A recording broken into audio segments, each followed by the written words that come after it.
Turkiyada iqomat izni olishning eng muhim shartlaridan biri bu yashash manzilini to'g'ri ko'rsatishdir. Manzil odatda ikki xil usulda ko'rsatiladi. Birinchi usul notariusda tasdiqlangan ijara shartnomasidir. Bu eng ko'p qabul qilinadigan usul hisoblanadi. Bu yo'l uchun avvalo pasportingizni notarius tasdiqlovchi tildagi tarjimasi kerak bo'ladi. Shundan so'ng siz uy egasi bilan birgalikda notariusga borib ijara shartnomasi tuzishingiz mumkin. Keyin esa notarius tomonidan berilgan shartnomaning bir nusxasini ko'paytirib iqomat randevusiga olib borasiz. Shu bilan birgalikda sizning nomingizga rasmiylashtirilgan gaz yoki suv kabi kommunal xizmatlarga oid to'lov hujjatining bir nusxasini ham olib borishingiz kerak. Ikkinchi yo'l esa taahhudnomadir.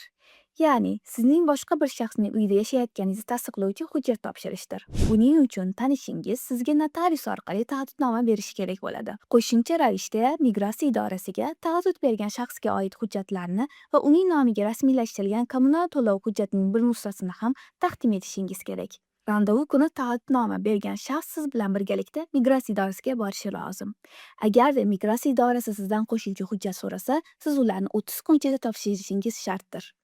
Aksi holda murojaatingiz bekor qilinadi.